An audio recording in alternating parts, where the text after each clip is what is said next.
Live on a Friday, and off we go. It's the 15th of August. I'm Bobby Trossett. She's Sarah Ellison, and welcome in to another edition of a Ravens Lunch Hour live stream, which is brought to you by our friends at Be More Around Town. If you could, please like the video, subscribe, hit that notification bell, consider becoming a channel member, and go check out our new merch at thevaultpod.com/shop. Cordell Woodland from 105.7 The Fan, Ravens beat reporter, joins us in just a couple minutes. Sarah, we're getting ready, of course, for the second of 3 preseason games before the regular season kicks off. And this weekend, it's in Dallas, Saturday night against the Cowboys. We've got a lot to discuss.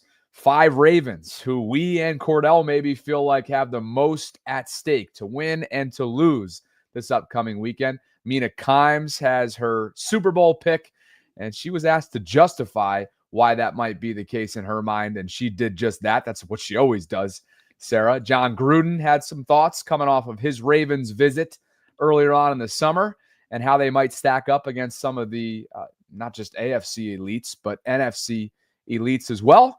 And I'm sure there's a lot more else. So happy Friday to you. We're off and running. Well, two other topics, Bobby, which I don't even think you know about this one, but I'll go in the Mina section, is a lot of chatter about potentially the Kansas City Chiefs dynasty days in jeopardy. So I wanted to get your reaction to that. But most importantly, we're matched up today. We're twinners with their black shirts today. That's obviously the most pressing topic to get to, clearly. Isn't that funny, though? In the summer, we're both wearing black, like we were joking about prior to coming on. I rarely wear black. I barely even own anything that's in a black color. But I just got this from Vietnam, the Agong Loop that John and my brother John and his buddy, we were up in the hills of Hanoi, Vietnam, and why not wear this on a Friday? Absolutely. So, but before Cordell gets here, which will be in just a couple minutes, I did want to talk just for a second, like heading into this Dallas Cowboys game Saturday night on the road. Obviously, for Ravens fans, all that kind of stuff, not as exciting. We're not going to see almost any of the starters for sure, none of the stars. But probably the person who most wants to have a good game is Cooper Rush, who obviously has been with the Dallas Cowboys, had been with the Dallas Cowboys for several years as the backup to Dak Prescott. Now, Bobby, I just recently saw an article written in the Dallas Morning News. Here's the headline by one of their opinion columnists saying, Cowboys would have been better off with Cooper Rush over Joe Milton at backup QB position. So Milton, they picked up from the New England Patriots. And if you watch him, looks like a completely better quarterback and athlete, has more zip on the ball, can use his legs also, this and that. But as the Dallas Morning News was pointing out, that Cooper just knows how to win. He had a 9-5 record as a starter when he backed up Dak, who had plenty of injuries throughout his time with Cooper being able to back him up. And he was upset that Jerry Jones wouldn't match what the Ravens did, which I believe was 2 years, $6 million. I'm happy about that because I just feel like the backup quarterback situation has not ever been above 500. It's hard to ask for a backup to do more than that, but Cooper Rush has done it. Cooper Rush, however, in his debut with the Ravens last week in the preseason game, wasn't the best first impression, Bobby. Wasn't it his first throw? Was it his first throw that it was a pick or something like that? He came back and had a little bit better outing. I think he only had 2 drives. John Harbaugh has already said he will get more time in Dallas. And I think Cooper wants to prove 2 things. He wants to prove to the Baltimore Ravens fan base, more importantly, the coaches and his teammates, that, hey, I'm the backup that you thought I could be, that 9-5 winner. John Harbaugh called him a quarterback that is just a winner. I think that's an accurate description for him. So he's going to want to prove that to his coaches, but he's also going to want to say to Dallas, you should have paid me. You should have paid me because I am the better backup and you are going to miss me. So I think he's going to want to send out 2 of those messages this coming Saturday night. I would think so too. He's so even keel, though. You better believe you're not going to be hearing him anything like that when he's in front of a mic. But of course, the guy's a competitor, and he's going to have an opportunity to show everybody and remind everybody of exactly that coming up on Saturday night. And somebody that's been covering Cooper Rush and this Ravens team all throughout the summer and well prior to that, is the 105.7 The Fan beat reporter and radio personality and host, and a number of other hats that he wears. Cordell Woodland, we're happy to bring him back on Inside the Vault. And Cordell, happy Friday to you, my friend. I guess for starters, while we're on the Cooper Rush discussion, what are you expecting from him on Saturday night in terms of the amount of play that he receives? And then after that, I think we're going to kind of pivot into the most Ravens at stake, but I'll let Sarah ask her follow-up to that. So Cooper Rush, what are you expecting on Saturday? Yeah, I mean, hopefully he looks better than he did against the Colts, right? I think he'll want to put out a good performance out there in Dallas, going back to where he spent most of his career. I'm not sure how much he'll play. I think you'll see him play probably a little more than a quarter. I wouldn't be surprised if it looks like that. Maybe even close to a half. I mean, only 2 quarterbacks are playing in this game, so anything up to a half wouldn't surprise me. But yeah, hopefully he and Devin Leary can look a little better in this game. I thought they both had a solid week of practice, finished strong, if nothing else.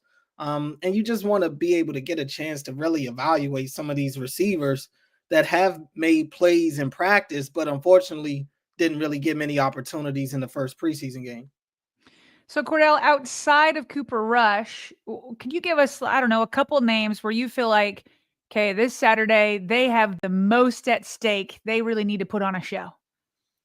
David Ajabo, for sure. You want to see him continue to improve. And John said it the other day after practice, the games are going to matter a lot for Ajabo. He had a good first preseason game, had a layup sack. I mean, you got to hit on those.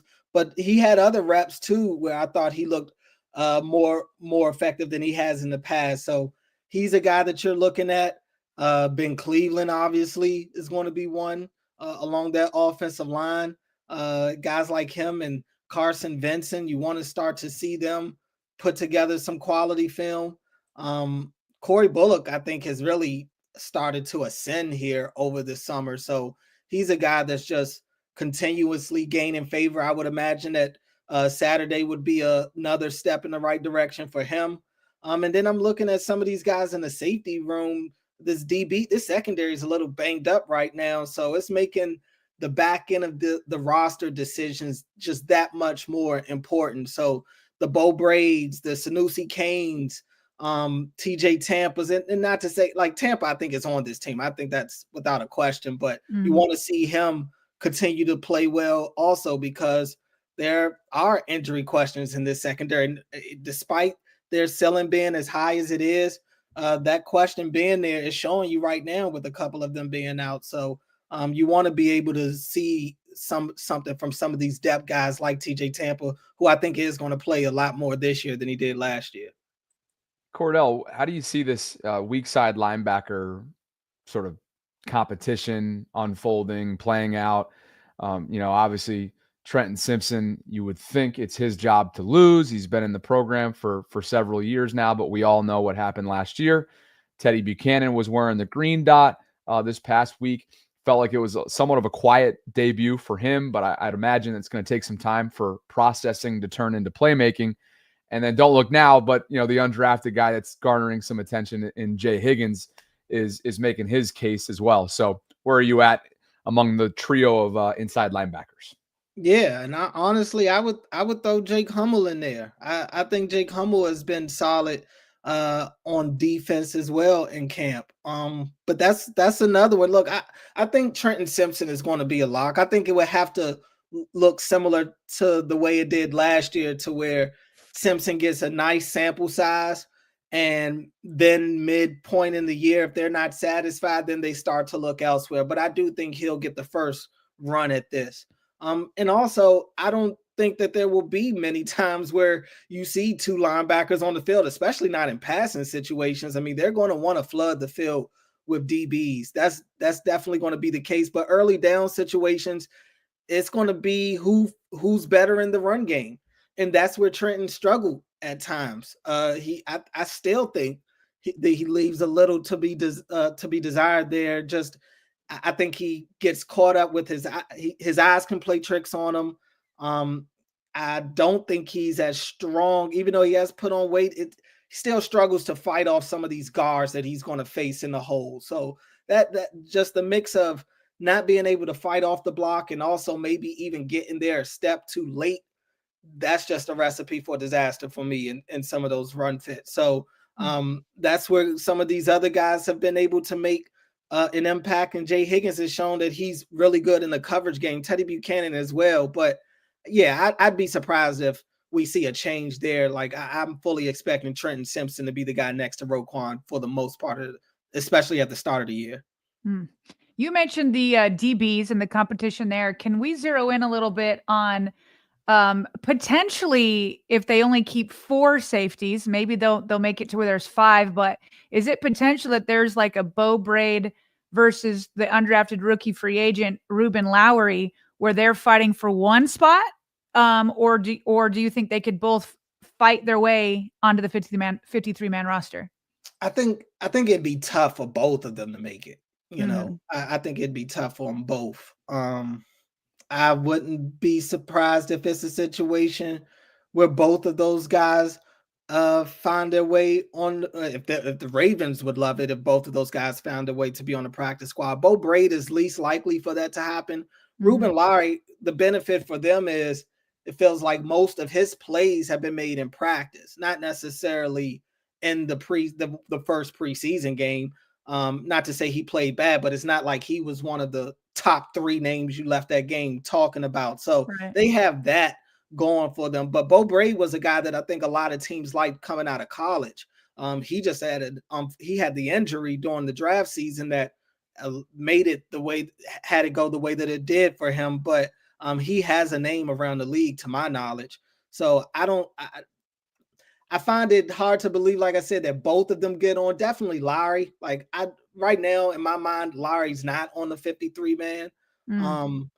But we'll see what's going on with Jair, because that could impact how they go about their initial 53-man roster and who they put on there. Maybe they're not willing to take a chance on getting Bo Braid back through on the practice squad, and they keep him on the 53-man. It's a couple of different options, but some of these injuries I think are going to play a part into what this roster looks like in the end.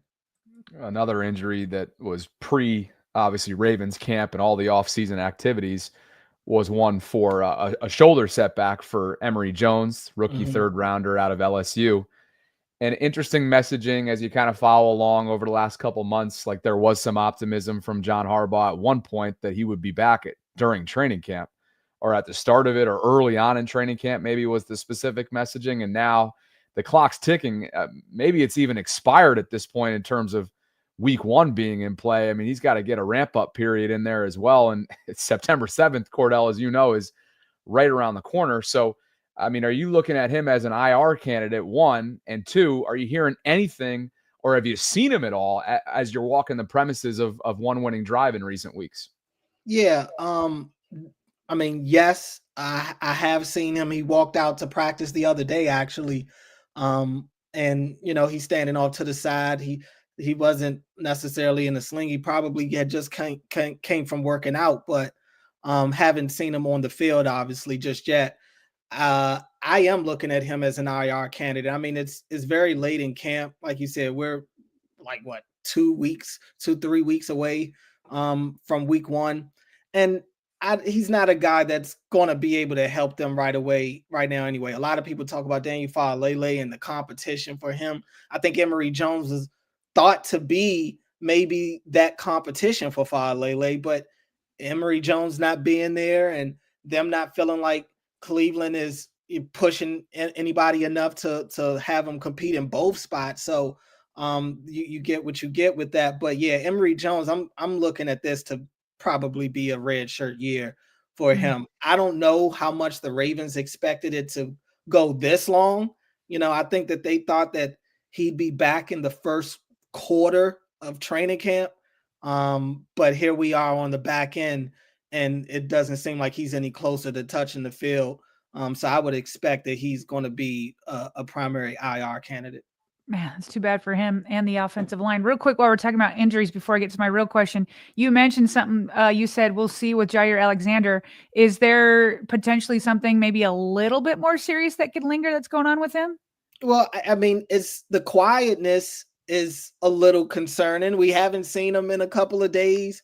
And his injury history begs the question. It just always makes you wonder what's really going on with him. And he had to get his knee drained a week into training camp before he missed the first day that they were in pads. So it's kind of just, we don't know. Like, this is his first year in Baltimore. All we know is the history that he has had, and when you start to see him stack a couple of days of missed practices, you do start to wonder, like, okay, what really is going on here? So, look, for all I know, he could be back to practice when they return on Monday, and hopefully he is. But if he continues to miss the practice days, I think a lot of people's minds are going to start to wonder, at least until John gives a definitive update. And John has said, in terms of all these guys, that nothing is serious right now. So I guess we'll go with that until further knowledge. That's gone well for us in the past and not so well. Cordell, up till now, we've kind of talked about the back end of the roster, which I think is appropriate going into the second preseason game. But real quick, us on the outside, we're not going to get a look at the starting offense, the starting defense, all that kind of stuff. You and a few other, handful of beat reporters have. So let me just ask you this. What you're seeing at practice on the offensive side, are you seeing an offense that's going to pick up where it left off last year, where it was, number one or top three in most offensive categories? Do you see them picking up where they left off, maybe getting a little better, or maybe have regressed? What are you seeing from the starting offense? Yeah, that's a good question. I think I was talking about this on my show last night. I think for this offense, it's about maintaining. How much better can they really get? Honestly, they've been the best rushing attack in the NFL for years. They've been one of the more efficient passing games in the league, especially last year. I don't know if they can get better than that realistically, at least not in the regular season. I think it'll just look a little different. In my mind, I think the offense will just be a little more smoothed out. Maybe we'll get this year, hopefully, and quietly, the penalties in practice have started to die down. You haven't really heard too many people talking about the penalties this week because it wasn't as much of an issue. Maybe at the start of the week, I think maybe the first day of the week. But overall, it hasn't been as bad as it was the previous weeks in camp. So, with them obviously having a major penalty problem last season, maybe this year they're better as us getting to look at this offense without being hampered with the penalties, without having to get in some 1st and 20s or 2nds and longs because of false starts and stuff like that. I think maybe that's what it is. I mean, Rashad Bateman was as efficient as ever last year. I don't know if he can duplicate those types of numbers. Those are like crazy efficient. Zay was over 1,000-yard receiving yards last year. You got D-Hop in the mode. You got a healthier running back room than you did last year. So I think in terms of statistics, they'll probably be where they were. But I think in terms of the eye test, maybe it'll look a little smoother if you minus the penalties and you add in some of the guys that'll be contributors this year that weren't there last year. I think a little plug and play now. Same question, essentially, just the other side of the ball. And I guess the question is specifically, are you seeing signs that they're able to pick up where they left off instead of where they started last year? Because we all know where that was right out of the gate on the back end. On defensively? Correct. Yeah. Oh, defense for sure. I'm expecting the defense to come out blazing. I mean, they've been the better unit in camp between the two. At least the more consistent. Offense has gotten their chunk plays, especially here as of late. But defense has been there very, very consistently all camp. And I can't even just say training camp, even in mini camp. They've been there. And I keep in my mind, at least, going back to Marlon saying, he wants the identity of this team to be about the defense again. And it seems like they're taking that serious. We've heard them talk about the turnovers in the past. It seems like they're really locking in on that this year more than they have in the past. At least, it's coach. You get the coach speak every year. That's expected. But then when you start to see it, that's what I like. That's when I can start to buy into it. And I have seen a concerted effort from a lot of these guys to try to make plays on the ball, even if they feel like they can't. And I think that's why you get some of these guys getting beat the way that they have, like Nate Wiggins. Everybody's talking about, is Nate really struggling? I'm like, man, I mean, he's going against a 2-time MVP, a bona fide Hall of Famer in my mind, and D-Hop, and 2 receivers that are entering their prime, and Mark Andrews is out. Like, somebody's got to lose. And it seems like it's him more times than not, but he's made his fair share of plays. But I do think this defense is going to get off to a much faster start this year than they did last year. All right, we'll get you out on this one because you've got the offense maintaining. That's a great thing given where the offense was last year. You've got the defense coming out blazing. That's music to my ears, Cordell. Thank you for that. What about on special teams? I'll just ask specifically, can Tyler Loop, I don't want to compare him to Justin Tucker his entire career, but do you feel like Tyler Loop can be better than 2024 Justin Tucker? I mean, I don't think he can be much worse. Like, Okay. Tucker wasn't great in 2024. I mean, he was one of the worst kickers in the league. So that's just is what it is. But I think Loop will have his learning curve. My hope, I guess, for him in best case scenario for the Ravens, and look, this isn't breaking news, this is what anybody would say, is you hope you don't need him as much, and you shouldn't. I mean, this offense should more times than not be able to finish these drives, but there are going to be times, and you just hope that he's able to be dependable when you need him. And so far, I feel like what I have gotten from Loop is he is confident. That's what you want from your kicker. He showed the ability in the first preseason game to kind of wipe away a miss and bounce right back. That's what you want to see. He's got a cannon of a leg. That's what you want. And he's got a process that's easy for him to replicate over and over. So, you combine all those things, it tells you that this should work. And, them basically eliminating the kicker competition very early in camp, I think is another step in the right direction. I mean, I don't want to seem like I'm jazzing the Ravens up, because now that I'm kind of recapping all this, that's what it sounds like. But I mean, they are expected to be one of the best teams in the league, barring health. That's how I see it. That's how I feel like that would be my overall view of camp. Is I came in feeling like they'd be one of the best in the league, and that's how I feel right now. What's up with those mid 40-yarders though tripping up Loop?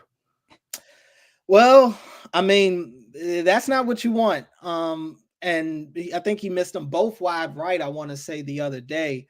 But this, I think he's going to have some misses in there. I think he's going to have some misses in there.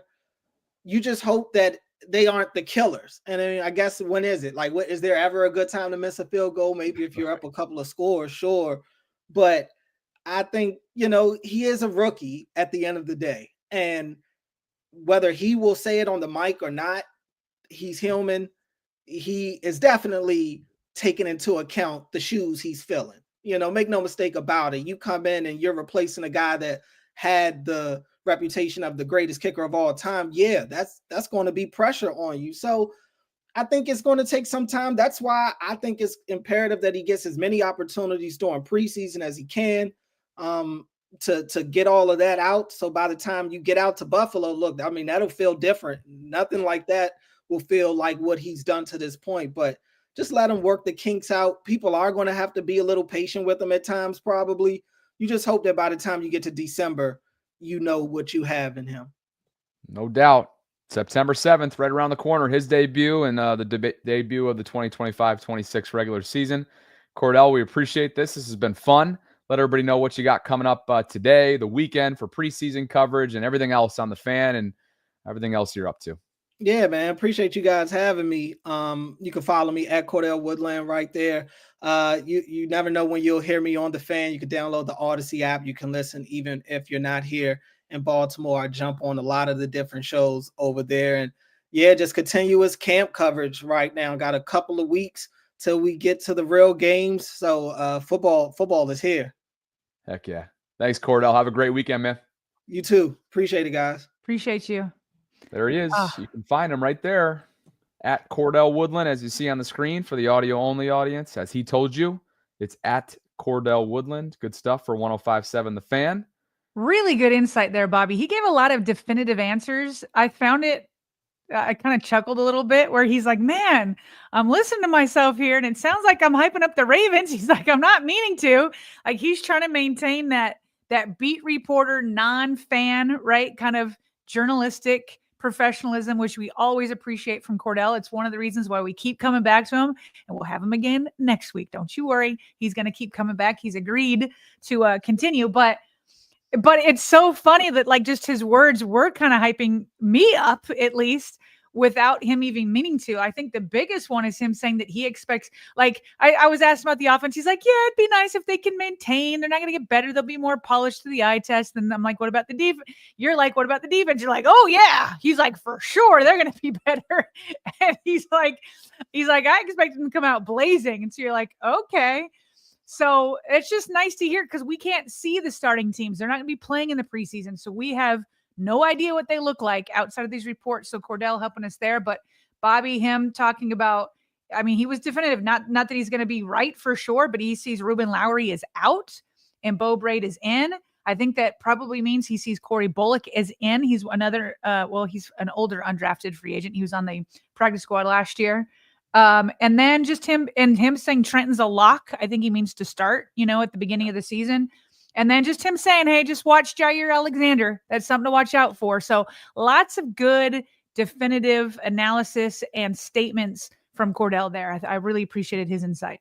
Yeah, you and me both. And just to reiterate, like, the Jair thing is something that he's just sort of forecasting because of the injury history. As he mentioned, he was sure to specify that. But yeah, when a veteran, Sarah, with his previous injury history that's well documented, starts to be a no-show, or what did he say? He said it's been missed, stacked a couple practices that he's missed. Yeah. And John continues trained his knee earlier. Mm-hmm. Right. The knee drain in the first week of camp. John's downplaying it, as he has been with Kyle Hamilton and others who have missed some time.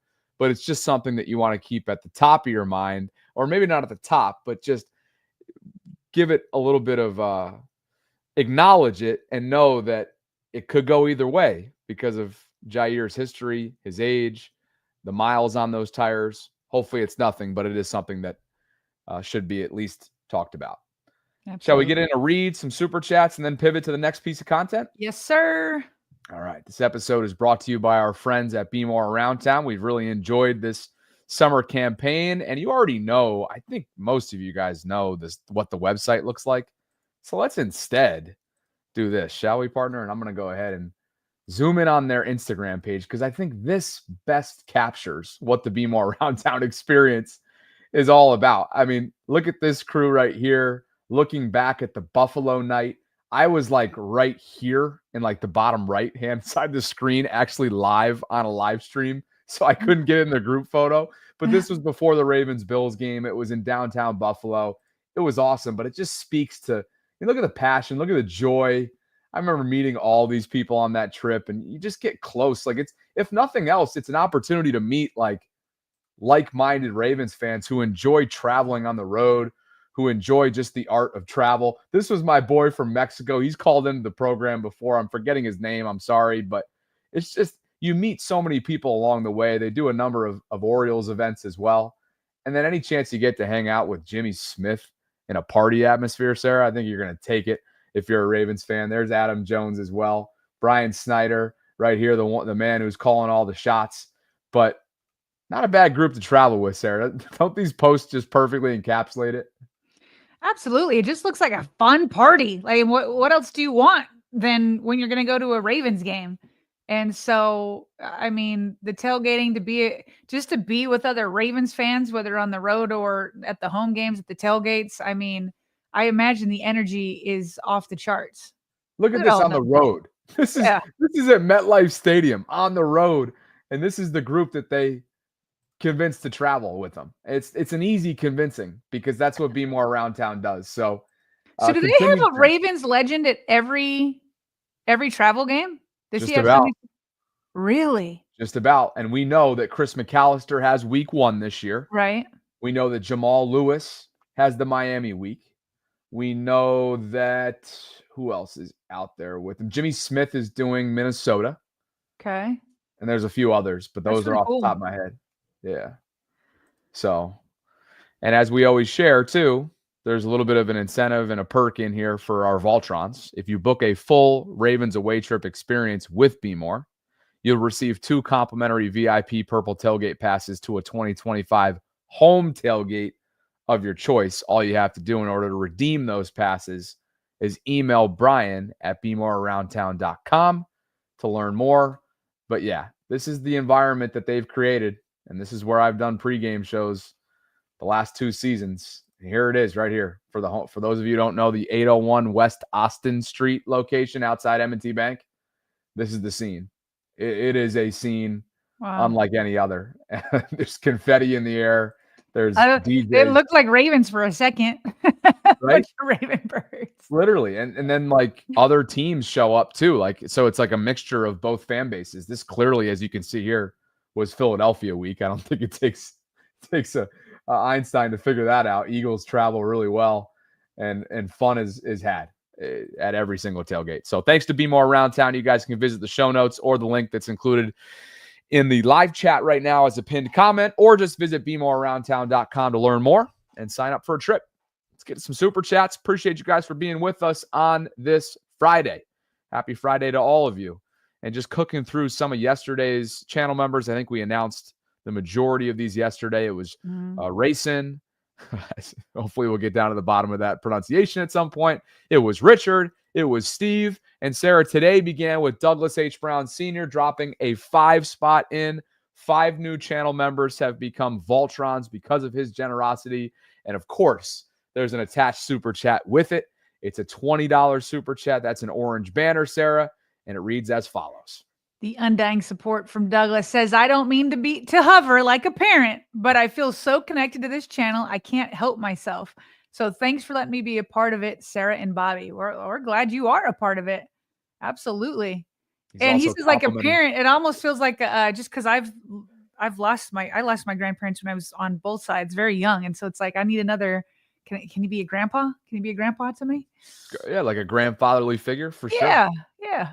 He's also showing some love to my shirt. Thank you. Appreciate that. It is pretty dope. I had thought at first he was talking about the sweatshirt that he got, but he already complimented the Vault sweatshirt from the pod.com. Now he's just showing me some love for my Vietnamese black shirt from my trip earlier this summer. Ravens Flock 5752 says, hopefully the ladies love Stash Bobby every once in a while. You got some Benson Boone vibes going on here. I got to look that up. Benson Boone. You don't know Benson Boone? Uh-oh. You know who he is. Have you heard some of his songs? What are a couple of his famous ones? Mystical, Magical. But what's the bigger one? He's a BYU guy. Okay. Is he? Yep. Oh, so I didn't even know that. He left BYU to pursue music. Well, he was originally, or not originally, but I first saw him when he tried out for American Idol. Beautiful Things. You definitely have heard Beautiful Things. In the Stars. I have. I just didn't put 2 and 2 together. He's only 23. Well, what's crazy is like, he's also, I wonder if he was a gymnast, because he's like, when he sings, he's doing like flips and aerials and jumping off pianos and stairs and all that kind of stuff. This guy, that's some athleticism to him. It's an eccentric dude right here. 23 is wild. And I used to be an American Idol watcher back in the day, but we're talking like maybe early 2000s. Early 2000s, John Peter Lewis, Kelly Clarkson, David Archuleta. This is it's another Utah guy. Yes. D-Rod for you. D-Rod says, happy Friday, fam. It is Friday. You know what? I don't know why, but it felt like a longer week. I am enjoying this Friday. This was a little bit of a slog of a week. I am as well. I'm enjoying this Friday as well. Hopefully all you guys are too. Paul says, Bobby, will you be in Buffalo? Sarah, have you and the family been to Cedar Point Amusement Park? And Cordell, oh, shoot. Sorry, we didn't get this in, Paul. Are you confident in Kane as the third safety? We'll bookmark that. We'll have him on next week. Yeah, because he'll be back. And I do want to ask about Kane. Perfect. Yeah.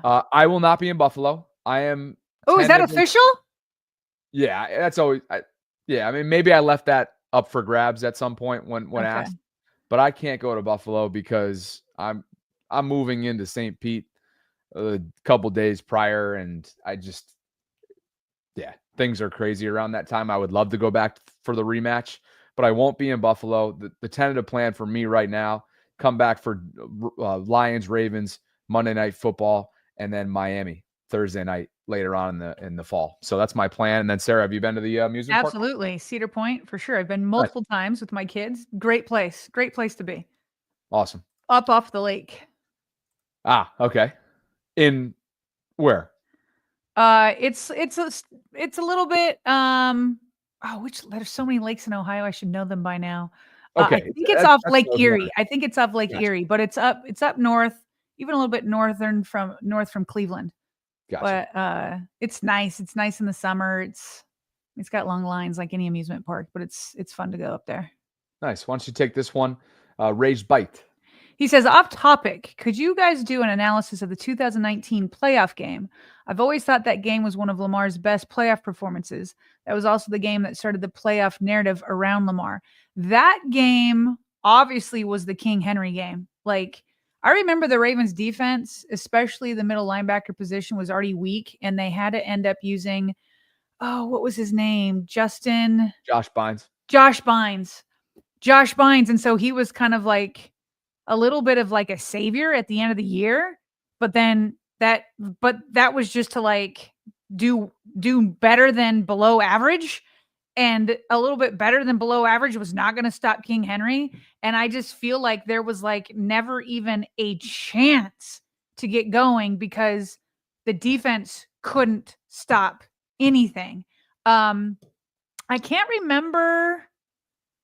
That basically took the Ravens out of their run game. I can't remember Lamar's statistics. I can't remember if he had do you have his turnovers in that game? I do know he threw a ton and he completed a ton, but the Titans totally took the Ravens out of their game plan because of King Henry.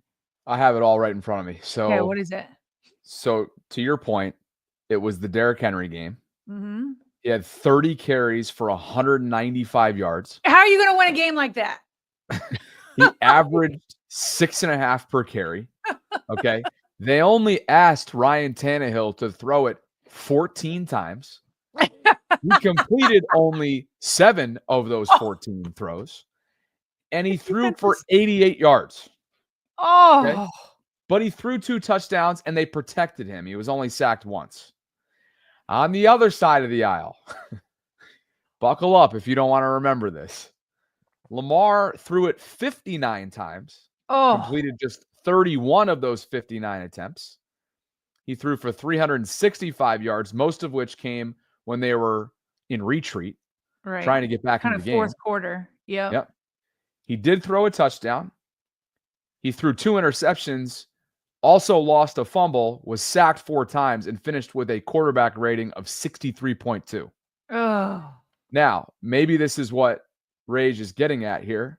He was productive in the ground game, but again, a lot of this, the game was out of hand. I mean, here's what's funny about it. The game was never truly felt like it was out of hand, but they were so piss poor operationally wise that it just felt as if it was a 3-score game throughout much of the night, maybe even more than that. Because the Titans were in total control.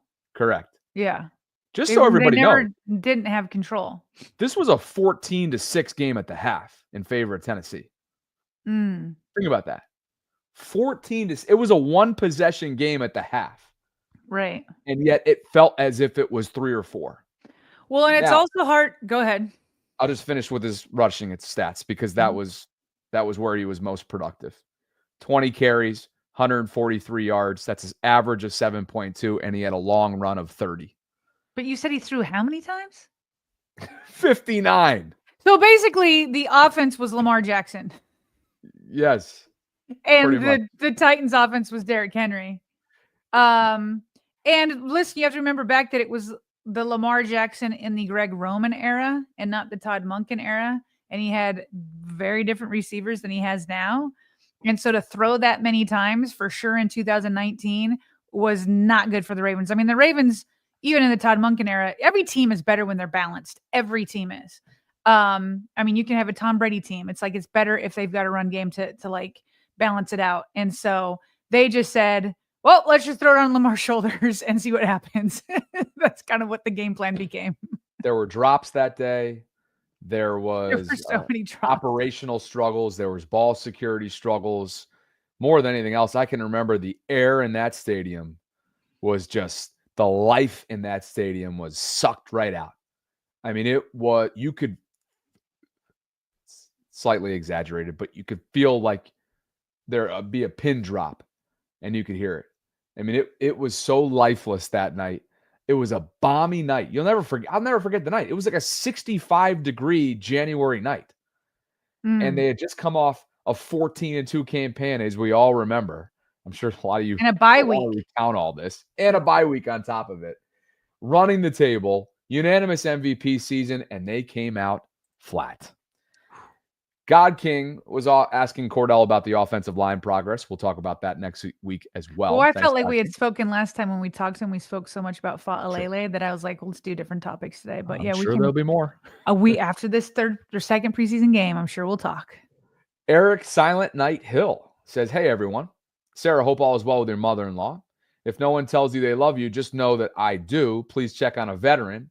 Help curve 22 per day committing suicide. Other than that, hashtag 6K for LJ. Awesome sentiments in this entire super chat. And on top of that, Sarah, it's a new glamped up profile photo. Take a look. Oh, yeah. What happened to firefighter Eric profile Look at picture? Mr. Slick.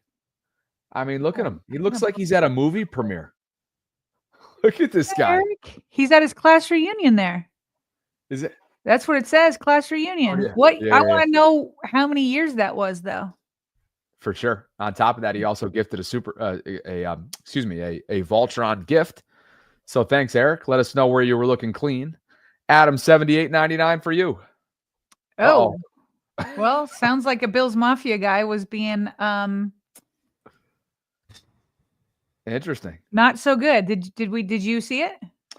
I saw him just hyping up the Bills earlier on, so I did not see these allegations.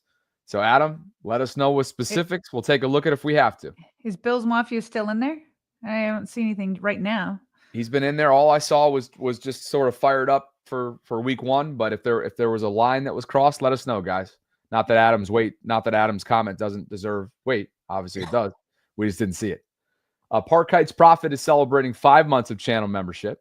And he writes, sending this just to remind everyone that Josh Allen was given an MVP in shameful fashion. Our only opponent this year is us. If we can defeat the Ravens in the playoffs, he says, I will see you in Santa Clara, because he's saying that us, or meaning the Ravens, are their opponent, their own opponent. That's what Bill Belichick said all last year. The only team that can beat the Ravens is the Ravens. He did. Hey, real quick, just to follow up right here. At Ravensflock says he removed the comment and reported it. Is that a thing? Can you guys, I guess if you feel like it crosses the line, you can report it. Is that why he's gone?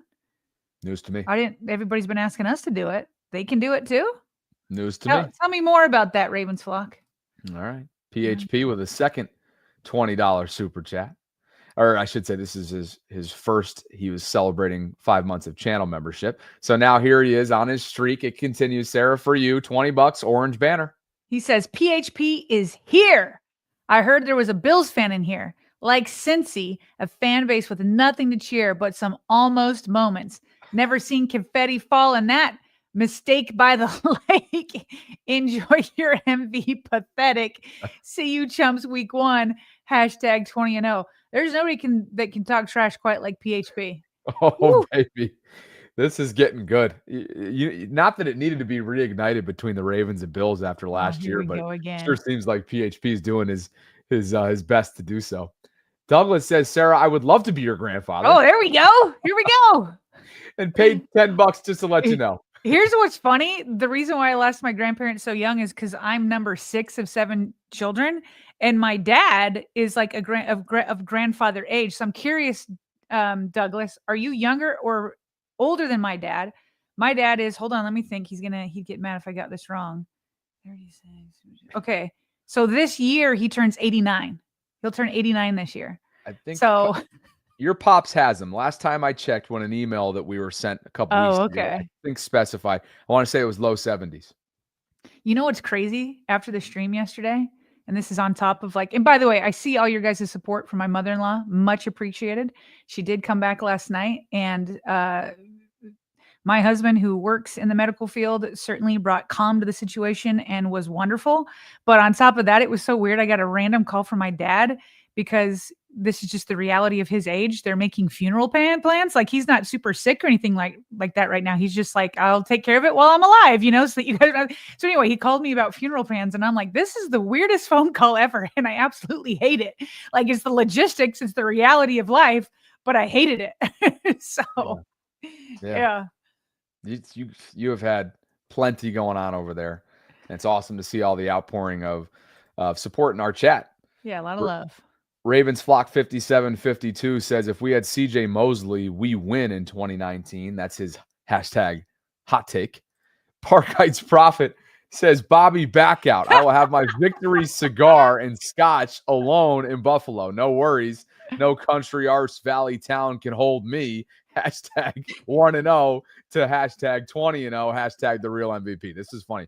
Bobby back out. I never committed, big dog, but I would love to join you along the way. And I hope that's Detroit week, because I would love to have a stogie with you. I'm sure Richard, aka Asmodeus, would like to join us as well. But this is a good one. That's clever right there. Yeah, that was good. That was real good. But you'll see him in Detroit, right? PHP? I hope so. Or versus Detroit in Baltimore. Against Detroit. Yep. Wildlife Wale for you. He says, I'm thinking of flying in for the Miami game. We got to link up.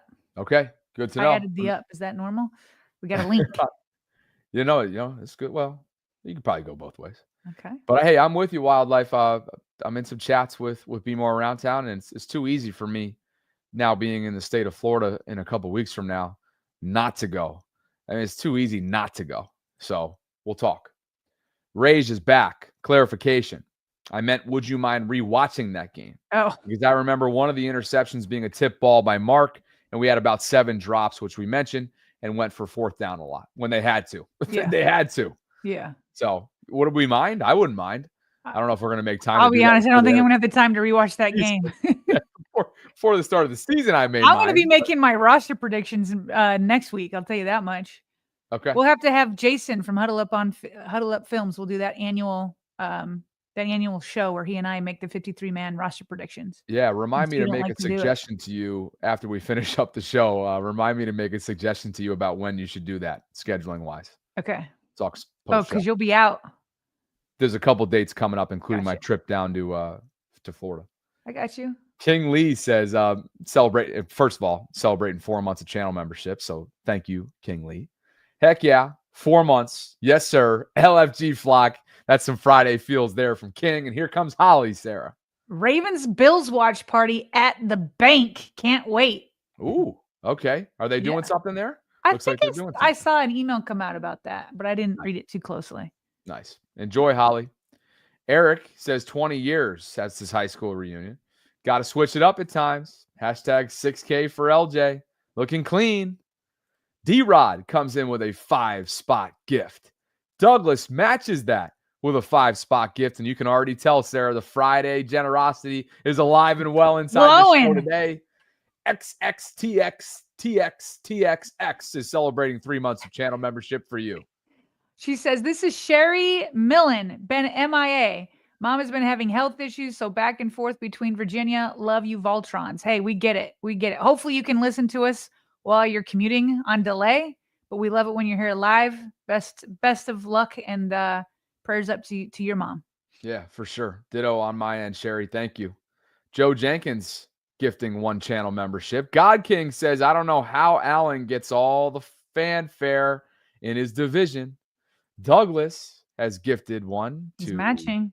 Yep, he's matching Joe's from a moment ago. And finally, we are caught up. Ravens Flock 5752 says, I have flagged and removed the comment for hate speech. So we will give you the benefit of doubt, being that he was removed, that was indeed across the line. So thank you. I love that's something that they can do, because I was locked into Cordell and listening to him, and I was trying to give him my full attention. So I'm glad when something goes that far that you can, report them to YouTube. No doubt. All right. With that, over 1,600 concurrents at the moment on this Friday. So thanks for spending part of your days with us.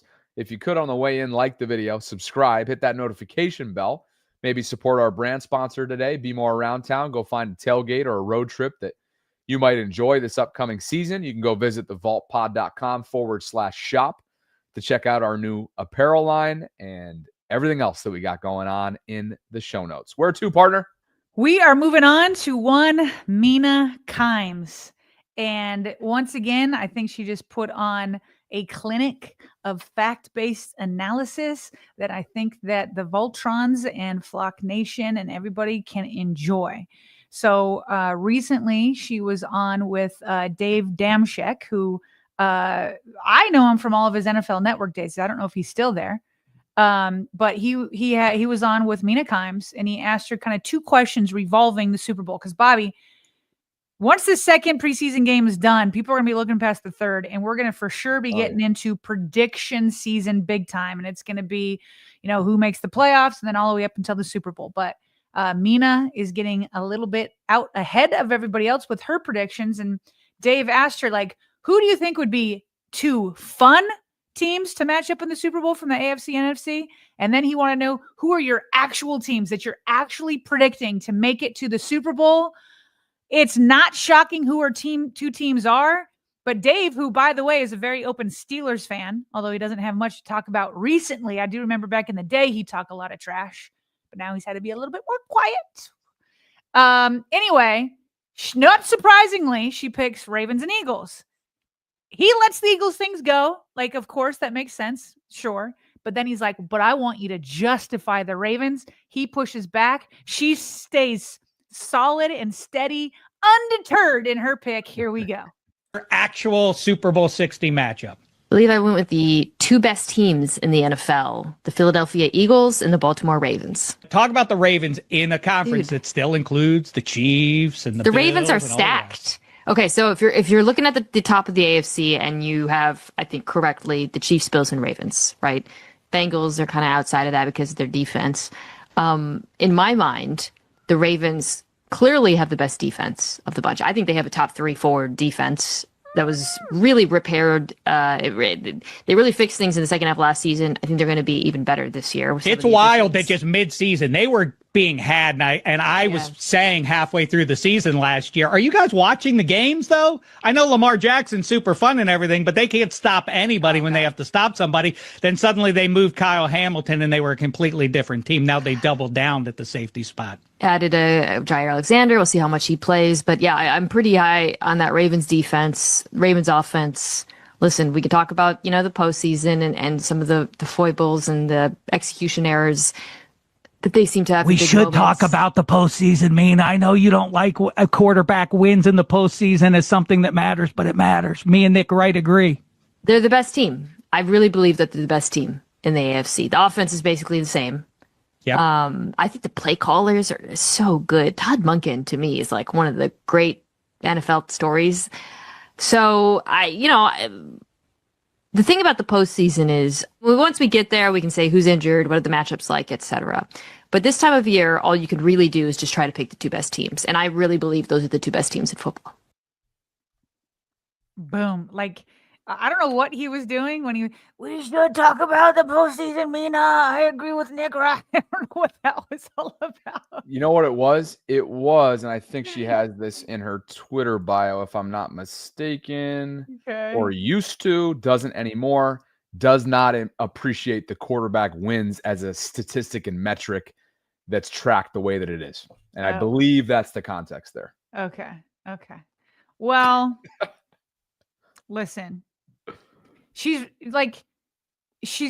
right in talking about these rosters. Look, ESPN a while ago ranked the Ravens the number 1 roster. It's not without its weaknesses. We've talked about them ad nauseum. Everybody's worried about right guard.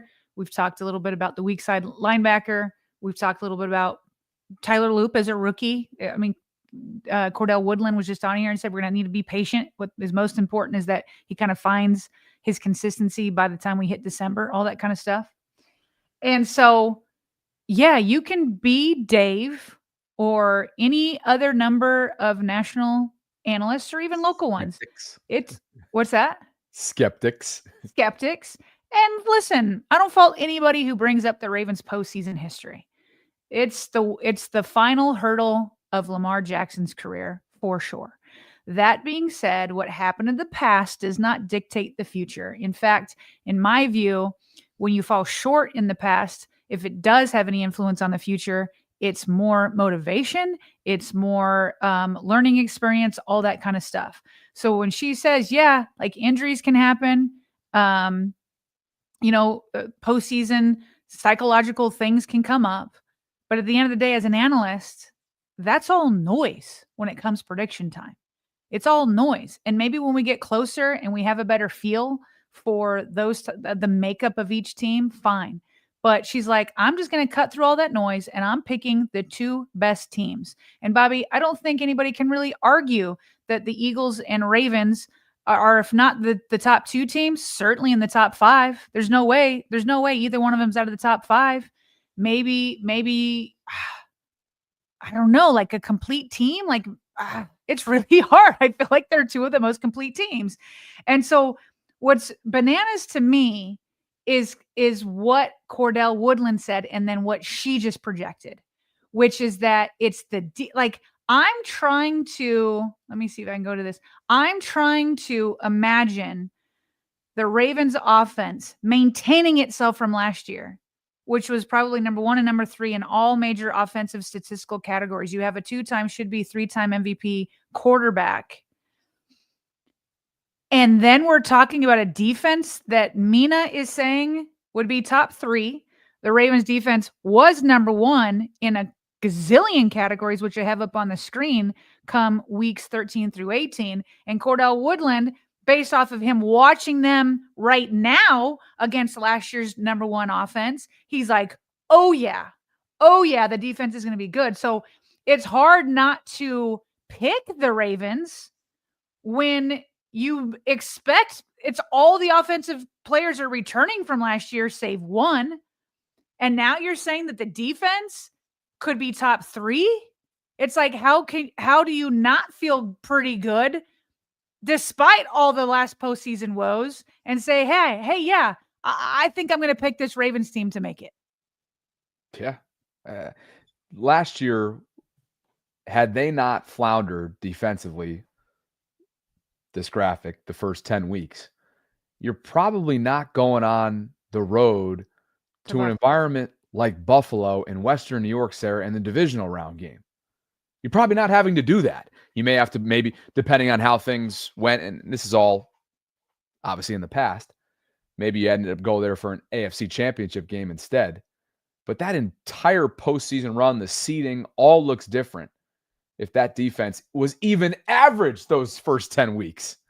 And so assuming that they will be at the floor, hopefully, average compared to what they were last year, given the changes, given the stability that they left off with last year and the holes that they tried to fill this offseason, then you'd think that they're not going to be staring at 0-2 first and foremost, and they're not going to be playing from behind, if you will, which it felt like all throughout last year, climbing their way back into contention for the AFC North, which they wrapped up those last couple weeks. Absolutely. And, so we've got Cordell Woodland in the first part of the show talking about it from a beat reporter perspective that's there every week.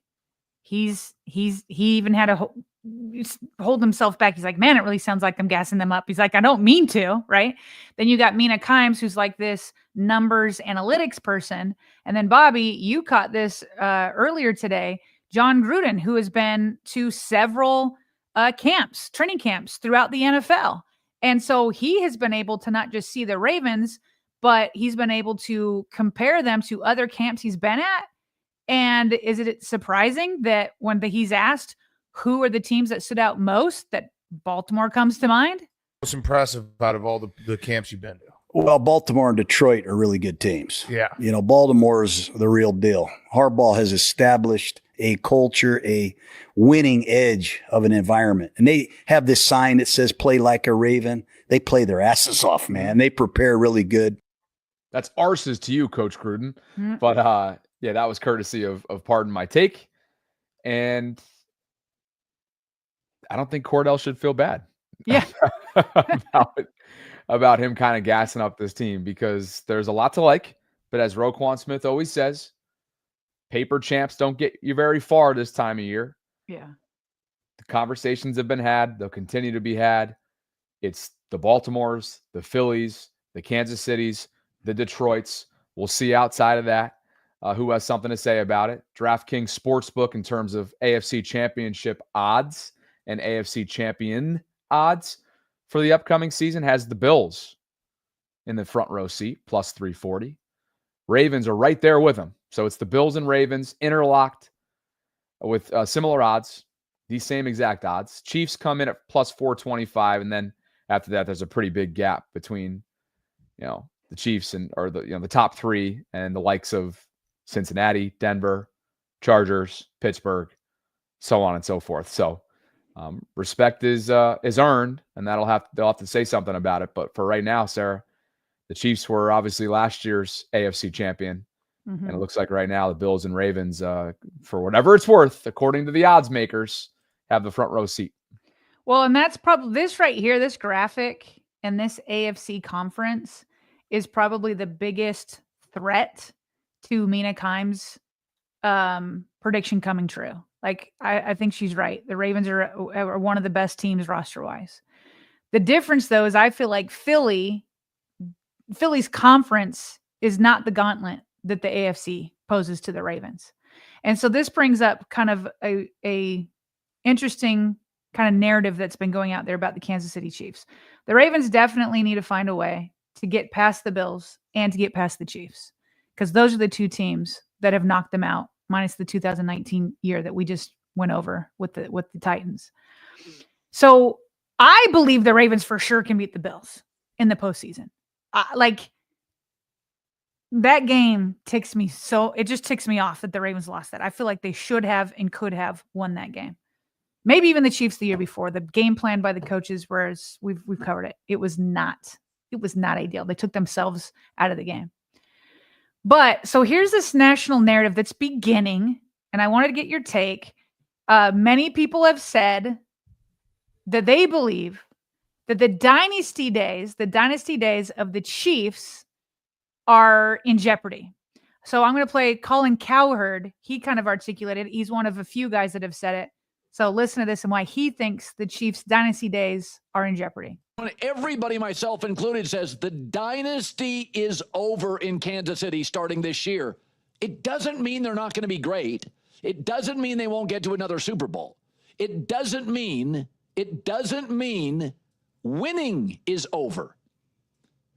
But they only hoist one, and Mahomes is older and more expensive. There is one Travis Kelce, and he's probably in his last year. Chris Jones isn't getting any younger. And the truth is, Mahomes' coach is 67, and I love Andy, but the chance of him lasting 6 to 7 more years physically is probably very small. So dynasties just don't happen when you've got a stacked division, because you're going to lose some close games. Last year, the Chiefs were 11th in point differential, 11th in the league, 11th. So they dominated the margins, and they deserve it. But now Bo Nix with Sean Payton is in year 2, and Herbert and Harbaugh is year 2. And the Raiders, Chip Kelly, Geno Smith, Pete Carroll, Max Crosby, Brock Bowers, that is a really good 4th-place team. Ashton Genty could end up being, what are the odds on him being Rookie of the Year at running back? So my point is, when you start looking at dynasties, LeBron dominating the East, Saban dominating the SEC, this is not a shot at Kansas City. It's the reality of now you got Hall of Fame coaches in the division, Pete Carroll, Sean Payton, Jim Harbaugh. Now the one-of-one Travis Kelce probably has a year left. Chris Jones and Andy are not getting easier. And let's be honest about Mahomes. He's already got blown out in 2 Super Bowls. He's been blown out in 2 Super Bowls. Why? It's not because he's a bad quarterback. It's because they unraveled, because the O-line, which, by the way, is getting rebuilt for a 3rd time, let him down. All right, Bobby, your reaction. Are you buying what Colin is selling and some other national guys, their hot take that their dynasty days are in jeopardy? Not Maybe quite. coming good. Yeah. Can't quite bring myself to do it, Sarah. They have played for a Super Bowl in 5 of the last 6 Februaries, and they've won several of them. Yes, they've been blown out in a couple of them. Yes, that's obviously hurt the Mahomes dynasty when it compares to Brady's in the past, but they are there every single year, and I expect them to be among the AFC's best this upcoming season too. I hear what he's saying with the Mahomes contract structure. I hear what he's saying and sort of the downtick that Travis Kelce is right now physically and where he's at compared to other tight ends. And Andy Reid certainly is not getting any younger, nor is Chris Jones. And they were pedestrian at times last year, but then they're not when it matters. And so I can't sit here and tell you that if Colin's point is that they're still going to be winning and they're still going to be making appearances in the Super Bowl game, how is that dynasty over? Well, I guess it's because they have to win it because you're Okay, competing with the Patriots in the rings there. That's fine. If you're compared to the Patriots dynasty, yeah, it's night and day. Yeah. But 5 of the last 6 with no signs of slowing down in terms of when it's crunch time and the lights are brightest, I can't get behind that. I'm glad you said in terms of, because there are signs, like they're not as dominant, right? As like when they had Tyreek Hill and Mahomes was on his rookie contract, all of that. And so like, and I also hear what he's saying. Like, it's not like he has no valid points. Like, again, the AFC West isn't like the best division in football, but it also isn't what Tom Brady was going up against every year. I mean, think about it. Against the Jets, I think maybe once or twice during Tom Brady's career at the Patriots, like the Jets were actually like good. I think one Rex Ryan team beat them, but like the Jets were like, okay, that's 2 wins. The Miami Dolphins were like perpetually average. And so it's like, okay, those are usually 2 wins. Buffalo, until Josh Allen got there, like Buffalo was not good for the majority of those years. And so, and he went on, he talked about LeBron in the East versus LeBron in the West and all that kind of stuff, or Urban until Saban got to the SEC, all that kind of stuff. And so, you know, I think the AFC West is better. Who knows what Bo Nix is going to become? I thought he had a good rookie year. So point taken. But at the end of the day, like Andy Reid was recently on with Kay Adams at Up and Adams, and she was asked about all the noise. And he's like, well, we don't listen to the noise. And he's like, at the end of the day, he's like, my players just know how to win when it comes down to it, you know, and like the game is on the line, they know how to win. And so that's fine. You can talk about the AFC West all day. You can talk about the injuries they've sustained all day. And you can talk about the offensive line, all of that kind of stuff. But they still figure out ways to win. They didn't do it in the Super Bowl, but they got to the Super Bowl, which is squarely in the Ravens' way. So I'm not buying it yet, but I will say, because they got blown out last year, if the Ravens are able to beat them this year and they don't even make it to the Super Bowl, then I think this argument has a little bit more credibility. Fair enough. Good stuff. It just feels premature. It's like everybody's trying to dethrone them. Yes. Specific teams are attempting to dethrone them. Talking heads are attempting to dethrone them. Everybody wants more parity in this league, including, I'm sure we do as well. But they got to do something about it. They're not just going to fall off. If they do fall off this year, I'd be stunned. I'd be shocked if they just fall off and don't end up competing in the playoffs. That would be shocking. Right. What wouldn't be shocking is if they continue to limp through the regular season at times the way they have in recent seasons. Other odds, just in case you guys were curious, in terms of the AFC North, Ravens in the driver's seat, -165 according to DraftKings, Cincy below them, then Pittsburgh, and then in a different stratosphere, or I should say, stratosphere would assume that it would be talking up. We got to go the other way. Below the ground is Cleveland at +3,500, so not much of a surprise there. Shall we get to some other quick hits? Sure. You got some graphics in here in terms of just this new look team. No. That was supposed to be with Mina's. Just the point that she was making of like the new look team. I accidentally left it down there. So that was supposed to be with Mina. Here we go. Here's the first quick hit. Yeah, and this got a little bit of talk. Cole Jackson was just talking about it on the Collective the other night because Brandon Sheriff, longtime NFL guard and a darn good one at that, he recently acknowledged at an induction into the Iowa Athletics Hall of Fame, so congrats to him, that he very quietly retired from the game and nobody knew about it. So you had Ravens fans and other folks calling for, a free agent signing essentially to bring in that competition that a lot of us are yearning for at right guard. And the guy that everybody wanted isn't even he's already turned his papers in, maybe, Sarah. So he quietly, and the way people found out about it was that he went to go be inducted into the Hall of Fame in Iowa college athletics. And then they had an article in there, and in the middle or bottom of the article, it talks about how he retired. And then, Rappaport and other people were like, oh, okay, well, that's news to us. It sounds like some teams were interested. I don't know who those teams were, and I don't know if one of them was the Ravens, but I know that a lot of people have been asking for Brandon Scherff. He's been there, and everybody's like, well, he's there for a reason. And people were assuming that maybe teams thought he wasn't good anymore. No, there was interest. He just is done. And he didn't feel like he needed to tell anybody until he went to this Iowa Hall of Fame induction. So good for him, man. That is the epitome of going out on your own terms. So good for you, Brandon. Now, the Ravens could use you, but good for you. Sure, you don't want to go for one last run? Right. Meanwhile, let's see here. Rams, NFL former Rams wide receiver and legend, as some people would call him, Tavon Austin, was on a podcast, and LeJohntay Wester came up, and he had a lot of good words to say. And who doesn't at this point for LeJohntay? Yeah, I see that boy.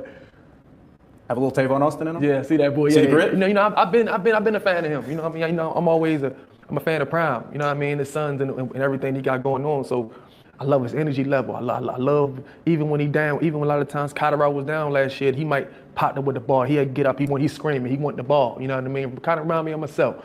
You know what I mean? So it feels good to see how much he loved the game of football. He loved it. You know what I mean? And I just want to tell you, you keep at it. You know, don't let nobody ever steal that joy from you. Even if you don't get to play or not this year, you keep that same joy, you keep that same mentality every single day, because when it's your time, ain't nobody can stop your shine, baby boy, and that's just what it is. Doesn't LeJohntay exude joy, just like he's saying? He does exude joy. Bobby, I saw it sounded like they had a team dinner last night.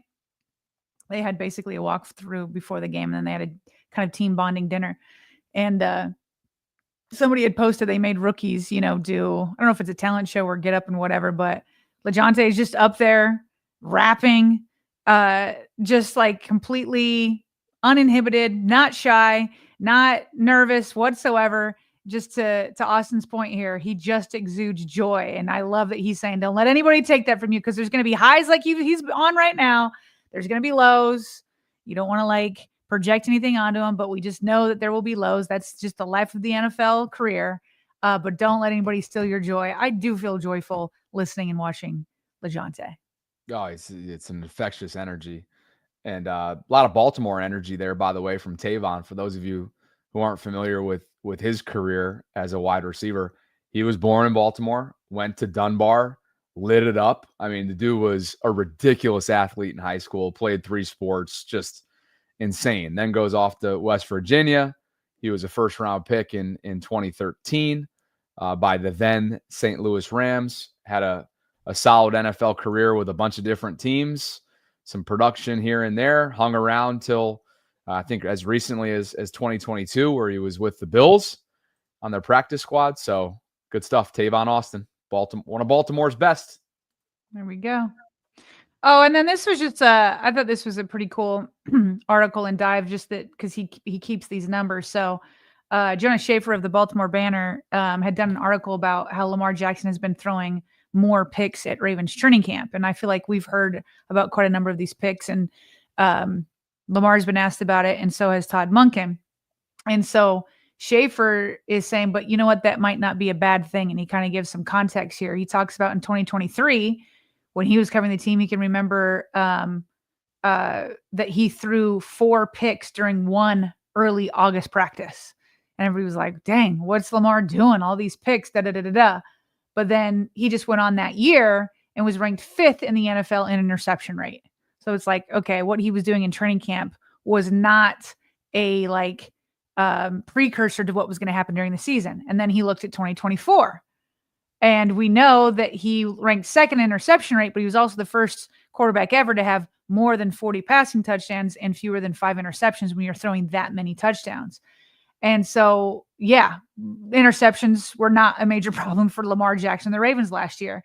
But Jonas Schaefer can remember that he threw 3 interceptions to Marlon Humphrey in a 3 practice span early in camp. And so there's that. Now, his unofficial count, Jonas, is for this summer, is that Lamar has thrown as many interceptions in 7-on-7 and 11-on-11s, which are 10, as he did all of last camp. But then Jonas says, but that might not be such a bad thing. And Jonas had asked Todd Monken about it. And he says, Todd Monken said, yeah, you don't like interceptions ever. I just go back to last year, though, and I think we had a practice in what? Did we have 8 or 9 picks? For goodness sakes, he says, we threw it up like we were getting paid to do it. So obviously you learn from that, right? You don't throw interceptions in practice, then you don't get better. So I think what Lamar has been saying and Todd's been saying and we're seeing here is like, if you're nervous about these interceptions, just know that Lamar and Todd are experimenting and Lamar's kind of getting a feel for what type of tight windows he will attempt to throw into during games or these fade. I feel like there's been so many fade completions, Bobby, that more than I've seen before. So he's getting a feel for what he can do with those guys. So I think Lamar is purposely taking risks and experimenting to see what he could maybe get away with once the regular season comes. And so as the last 2 years kind of show us, just because there were picks in training camp, that doesn't mean it's going to end up going into the regular season because of what he's trying to experiment with. Not to mention, this is a defense that's showing signs and maybe shades of returning to form. I was about to say, and you got to give credit. Yes, I was going to say, and you got to give credit to this new look defensive backs. The standard, trying to return to the standard. Other roster news for you. Marcus Major Jr., undrafted rookie running back, has been waived. He was sidelined with a concussion throughout a good chunk of training camp to date. So your camp backs this upcoming weekend, if you will, and I shouldn't say that Rasheen Ali is a camp back. He's got a chance to make this 53-man roster. But he'll be running the rock this weekend. You can count on it. Dearness Johnson and Myles Gaskin. All 3 of those, you're going to, I'm sure, get a heavy dose, as you did with Dearness, Sarah, and Rasheen, for that matter, in week 1 against the Colts last week. There we go. And meanwhile, the Commanders, and I forgot to ask Cordell about this. I was going to ask Cordell about maybe some more behind the scenes information of why they canceled practice, but whatever. I'm sure for health reasons, it's all going to be a good thing. But speaking of the Commanders, they signed safety Daryl Worley, former Ravens safety. I think he's been to a few places. And so anyway, he continues his career, this time with another Super Bowl contender over in the NFC. So he'll go over there and do what he can and becomes the enemy. If you're looking for health and sustained health, go back and look at some of the past joint practices between the Commanders and the Ravens. I think you'd be real pleased that there isn't going to be a practice that doesn't necessarily need to be had, and there'll be a game. Obviously, it's the third and final one, and one that I assume will be majority of which played by guys that will not be a part of this Ravens organization. At least on the 53-man roster coming up next week. Guy Conger and Emerson W., thank you both for believing in what we're building. This is your monthly shout out because of the consistent support that you give us through Patreon as members of our patron community. So thank you both. And if you guys are interested in doing the same, you can visit patreon.com/RavensVault podcast. Thank you guys. And let's get caught up on Super Chat, shall we? Let's do it. We left off with Ravens Flock 5752. So I'll let you take this. And it's Sod Blitz, the main star of the show yesterday, who gave us a great graphic in the Discord on Roman and Monken and the offense's pre and post. And it looks like Sod's got a few points because this is starting with a number 1. I'm assuming he's got a few things to get off his chest. So he says, number 1, always get to tune in late on Friday. Was busy at work and missed the show yesterday. but Evan tagged me and told me to use my graphic. Figures I, number 2, missed it. All you guys ever need to do is let me know ahead of time what you're looking for. I love making them and I love doing the research. Nice. Awesome, man. Solid. Thank you. And it was Sarah's idea to go find it. So she remembered that thing looked slick. It did. It was a great graphic and helped us out a lot yesterday. So appreciate you, Sod. I sent Bobby Wildlife to the Wale. Discord where I do What's not go. I said I sent you to the Discord where I have not been. Oh, yeah. Yeah, no worries. I somehow found it quickly. There's like 500 plus messages, and I just kept scrolling, and I popped into it. Nice. Wildlife's feeling Friday Friday fabulous, baby. That PHP, I know. It's like, Bobby, stop doing too much. That was funny. I was going to say Friday flabby. That's not going to work. That PHP fever is back. 20-0, baby. Wildlife with a $20 super treat. PHP's got everybody fired up in the chat. I like it. He does. Boogie 3 is celebrating 3 months channel membership partner. He says, ready for Buffalo today, but excited to go to the preseason game out here in Dallas tomorrow. Oh, nice. Hope to see a lot of Ravens jerseys at AT&T like last year. Yeah, week 3, I think? That was a sort of a must-win game, if you remember, because they were 0-2 going into that game on the road. So enjoy it, Boog. Eric Hill, hold up. I see the OGs, but where is Minx to Cutie and Tila in the chat? Anyways, veteran crisis line, call 988 and press 1. Hashtag Voltron OGs. Not me. Hashtag 6K for LJ. I love the way he uses his platform on here, Sarah. He's a great dude. And D-Rod checking in with a super chat. Says, I really have a feeling that our defense is going to play bully ball. Turnovers will be forced. Lamar and the offense are going to cook revenge season. D-Rod feeling it on this Friday. Paul says, PH, let's link. I'll fire one up as well. Bateman GM. What does that mean? No, Bateman GM. I do not know. But he wants to, what I got, my takeaway is that he wants to light a cigar with PHP. And you already know that catches my eye. My takeaway is that it's just let's link, not link up, because that's the second time. That's Either the way, second time. Okay. Let's link. Ivory says, I know it was scripted, controversy of the NFL a couple of years ago, but I can't believe the NFL wouldn't want the money Lamar would bring in the Super Bowl. Hashtag the most dynamic player. I wish the nation knew Lamar Jackson like we know him. He just such a good dude. That's all. Funny, smiling. Always like the pundits are saying who's under the most pressure. Almost always Lamar Jackson's names gets thrown off. Meanwhile, he'll be at the preseason games just messing around, having Oakley glasses on, like whatever. I just wish the nation knew him like we did. Just such a good, fun-loving teammate is what he is. Yeah. And a Super Bowl berth would, I think, introduce him more fully to the world. Sure. You know how it goes. You know what sells in this media world we live in, right? Polarizing sells, drama sells. Lamar doesn't bring a lot of that. You know, he's not that polarizing of a guy. For whatever reason, as a player, he's become polarizing because of the coverage that's followed him since coming out of Louisville. But he's drama-free. He's just about winning. He's about football. He's about his teammates. He's about loyalty. He's about South Florida. He's about family, faith. I mean, it's just those things don't tend to sell, I guess, in this media world for right and for wrong. Ivory says, especially since this is on top of attached to the previous super chat, especially since the Swift effect, I believe, meaning Ivory believes, is gone. Certainly not after the New Heights podcast. That was going for 15 million views and counting. Taylor's appearance, her first ever podcast appearance with the Kelsey boys on their podcast, Sarah, right before I came on here, just happened to come up on my timeline on YouTube. Over 15 million views and counting. Not only that, Bobby, so obviously, like, I live in two different worlds. There's like my football world, and then I have like obviously a family world, and then I have a mom's friend kind of world. And so I cannot tell you how hyped so many of my friends are that Taylor Swift is coming out with this new album. And one of my friends sent me, let me see if I can find it, the net worth of Travis Kelce before and after he started his relationship with Taylor Swift, because the Kelce brothers were like blown away by the amount of traffic they got to that podcast episode with her. And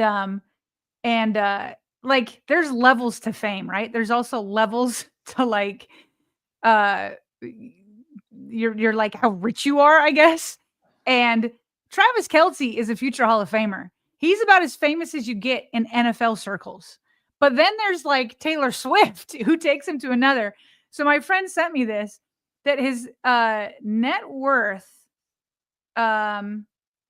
surged to 90 million after they started dating, more than tripling from an estimated 30 to 40 million prior to his relationship with her. I mean, 30 to 40 million is already like monopoly money in my mind. I'm like 30 to 40 million dollars. But then think about how much that is and then triple it. Like it's bananas. It's bananas. And like, anyway, it just is, it's crazy that like she can do that to guys that are already, to a guy who's already one of the famous in this NFL circle. And it doesn't stop there. Think about the trickle down effect. Jason Kelce's wife, Kylie, has her own podcast. She's a spokeswoman for different brands and popping up on commercials. And Jason himself, I just get the sense that Jason and Travis are going to somehow one up their careers, their Hall of Fame NFL careers, with whatever they do as a second act. Mm-hmm. Some of that will be due to Taylor. A lot of that is just they have a flair for entertainment. Yeah, they really do. They really do. And I did catch a little bit of it with my mother on YouTube as it was streaming the other night. This New Heights podcast with Taylor. Yeah, and it is she is a global figure and then some. Oh yeah. So really interesting to see how that relationship between the two of them pans out, especially while he's still playing. Wildlife says we got to ask about Basile. Cole got this pronunciation down the other night. Is it Okoye? Okoye, I think, at defensive tackle next week. He's our designated international player from Nigeria. He's raw, but put some good film together last week. And Cole put up a breakdown that I watched. I think it's Okoye. So yeah, that's absolutely one guy to watch for sure. And by the way, like I know we're feeling good based off of reports that we're hearing about the defense. I am just curious. I don't even think concerned is the right word. I am curious about the run defense. It was number one last year, in part, I feel like, because the pass defense was so bad. So people are like, oh, we don't even have to run. But so they'll probably run more if the pass defense is good. And if they do run more, Michael Pierce is gone, which, as we know, was a ginormous body just to run stuffer down there. He also had some pass rush to him, obviously. So I'm not going to say I'm concerned about it, but it is something they're going to be watching. Like I have a hard time thinking that they're going to maintain the number one spot in run defense. If not just because people will want to run more against this pass defense. So something to watch in my view. No doubt. Travis Jones, with that said, I think he's primed for a monster year. If that ankle stays healthy, this dude had a ridiculously severe ankle injury that he played through last year and often didn't play through. He had to sit for a little while. Yeah. And he was hobbling when you go back and look at some of the highlights. But Travis Jones could be primed for a big time season. Breakout year. I'm here for it. Yeah. Sod blitz. Flacco has more yards and touchdowns in his last 17 games than Pat. Pat who? Mahomes? Mahomes, I think he's saying. Wow. You're talking about Mahomes. Okay. Mahomes' numbers are for sure down. Lewis in the house for you. Super sorry. He said, I would have to imagine that a jobless job is on the line tomorrow night. For sure. Can't wait to watch. Hashtag PHP. The fence is a week closer. Monday night Detroit.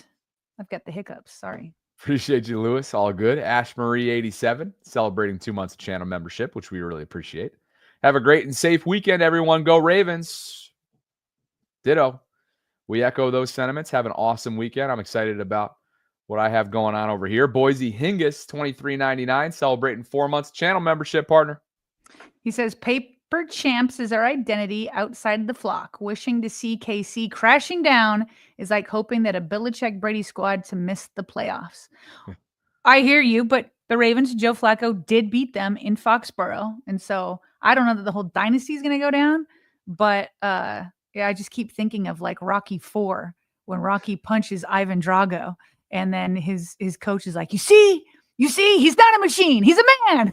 It's just like the Ravens just got to like punch KC in the gut and show that they aren't machines, just like the Eagles did, and find a way to break through the way the 2012 Ravens did against the Pats. Great scene recall there. Wildlife. WL. That like 20 times when I was like 10 years old with my brothers. Oh, we loved Rocky. You never miss a moment to reference it for sure. Sorry. No, it's all good. Well, it's a great reference, especially for a sports podcast. Wildlife says Ravens have the best roster. Reed is the best coach, and Mahomes is the best quarterback. Dynasty's still intact until we knock them off. Jake Asman's in the house and gearing up for our West Coast visit on Wednesday. We're going to be out at the Circa resort in Las Vegas, Nevada, where it's about 10 minutes off the strip. Jake has completely put me in a position to partner with this company, Sarah, Circa Sports, which I'm really excited about. And selfishly, I'm excited to break bread with Jake again, because I always feel like I come back with ideas for us when I hang out with Jake. So thanks for the membership, brother. And I'll be seeing him next week. Should be a blast. Speaking of that, I'll be solo on Wednesday, right? I'll probably have Cordell on that day. You will but be. Overall, it'll be a solo Sarah day. You will be. You get situated. So. It's a travel day for me. And you'll have to see, maybe go check out Jake's profile, Twitter profile after we get off, because he was walking through the streets of New York and ended up being interviewed by Kyle Brandt outside the Good Morning Football studio. So that was really? Fun. Yep. That's awesome. So Jake never misses a moment to make himself the media frenzy man that he is. But Douglas was kind enough to match that gift that came in from Jake, and Sarah, another one from Sod Blitz. Said, I thought 8 was reading slow watching him practice, but it seemed intentional, like he was trying second and third looks against different coverages. Nice. There you have it. Sod, glad to know you went to practice. Yep, that would match up with sort of the experimental phase of the game, or of the off-season ramp up. Wildlife is back. Hookup became link up, which is short for. Which link is short for. Sure. Which I knew that link was short for link up. I just didn't know that we were shortening it. So just trying to keep up with the trends. Now you know. Wildlife's got you covered. Maki _9, Sarah, for you. She says Big Trav will go off this season. I'm here for. I honestly agree. I would agree with both of you. If he's healthy, listen, it's not like breaking news. A lot of people are predicting a breakout year for him. So I think you put him and Tavius in the same bucket. Archites Prophet says, do I need to pop on Wednesday and give more Bills hate? Meaning you're solo. You're going to have Cordell on, hopefully. But Parkite's Prophet sounds like he wants back in. Well, maybe. I don't know. I'm not trying to like start any fights around here, but I'm like, when it's time to debate, I'll debate. You know, I won't back down, but I'm not necessarily throwing hate out at people. Fair enough. Well, it does feel like we earned it. It was a busy week. There was a lot going on this week. Gosh, between family stuff, a driveway being repaved, which I'm very excited about, by the way, to go drive on Sunday when we get clearance. I paved my mom's driveway. By the way, have you shown pictures? Come on, it's one more thing. It's Friday. Give us one more thing. Pull it up on your Instagram. Funny enough, I actually can't pull it up right now. It's going to take too long and I'll do it. I'm happy to do it next week. Yeah. I don't have it up on my story anymore, so it's no longer. But yeah, I did end up a big ticket item from this summer was repaving, demolishing all the gravel that really got to be chunky, and there were lips sticking out, and it was just an uneven surface after 30 plus years. And we brought in a group that in one day demolished all that gravel, got all that crap out. Put a nice level of a layer of stone down, and then started the paving process. We brought it out by Boogie says, Bobby, story posts saved to your archives. If you know how to get to it. Story posts saved to your archives. It's a Friday. You're right. And you know what's funny? I usually put my stories in like a highlight little area so that I do have them, but I don't do it for house projects typically. Yeah. So let's see if I can get to my own archives. But I'm going to be looking on the app. You're going to look on desktop. It's probably. Oh yeah, duh. Here they are. Okay, cool. Oh, okay, yeah. Show it. Yeah, cool. Give me 1 second. It's just. You're going to have the bulldozer in there too. We want to see bulldozing. Okay. We've seen so much bulldozing from Mike Green. We need to see it in your front driveway. All right, cool. I'll also show you, if I get greedy here, I'll show you me bulldozing 90-pound dumbbells earlier this week too, because I just saw it next to my other videos. What, Okay. or something? Well, yeah, let's definitely see that. All right, let's see. Oh, look at some of those archived ones. Look at your long hair in that one. Wait a second here. Let's What's see. that all about? Let's just get okay. Yeah, zoom in there. There we go. Here's the boy putting up 90. Oh, you just went straight to I mean, come on, we're starting here. A little light work for the boy. Oh my gosh. Put it up and put it down, young man. Look There at goes you. that boy. Look at you. Anyway, so that's that. But for what you asked for, the bulldozing was step process number 1. Wait, I have a question. Is that, Yeah. I mean, obviously for me, if I could do 90, I'd be like, I'd have this in everybody's face all day, every day. Is that like really good for a man your age? I feel pretty good about it, but it's funny when you go to this metabolic meltdown spot that I work out at. Yeah. I'm on a certain side of the room, which is for the big dogs. And so I actually feel like I'm small and not as strong as these guys. And there's Tori and Mom off to their, let me pause this. Yeah. It's just going to keep going through all my recent stories. Oh, well, here's the pre. Okay, let's here's do this. We'll get back. Sorry to derail you here. And here's post. Wait, can you zoom in even more? Let's see. Here, one second. See what you got. I just don't feel that strong. And I like not feeling strong because you're competing with guys that are in heavier weight classes than you are. And so when you go to a normal gym or you're around somebody that's your size or whatever, and you just feel like you've been working out with people that make you feel small all the time. And Matt says you are. Yeah, low-hanging fruit there, Matt. Thanks. You know, he says you are small. I know I'm short in the grand scheme of things. I'm a buck, 5'8" on a good day, $170. But Matt, what are you putting up, Matt? Huh? Oh, it's a challenge, Matt. Say, Matt. And Matt, you okay. have to give us your height and weight also. Yeah, I can't You're throw in going after anything Bobby. more. Look at But that. That's so satisfying. Those videos, do you ever watch those videos where like that, or at least the guy I've seen, maybe there's a ton of guys where they go and knock on somebody's door whose lawn is just completely unruly, almost looks like a jungle. Yeah. And then they do like a fast speed video of them, like mowing their lawn and doing all of it. And it's just like the most satisfying thing to watch. So watching this bulldozer just take up the cement, it's so satisfying to watch. I thought so too. Yeah, I thought so too. Shout out to, congrats to Tori. We're gearing up for her wedding in June of 2026. And she and Mom went off to Saratoga, upstate New York for wedding dress shopping. I did not catch the invite to that, nor would I have wanted to, but I was just having fun on social. And then this is the pre-look. This is my mom. This is my childhood home, guys. Yeah. This is my childhood home. It's 31 years old. Well, the house isn't. It's a lot older than that. But I turned 31 last month, and that was the year 1994 that my parents bought it. And as you can see, you see the lip. I mean, hopefully you can see it. I know it's not exactly. This is the biggest that I can get it.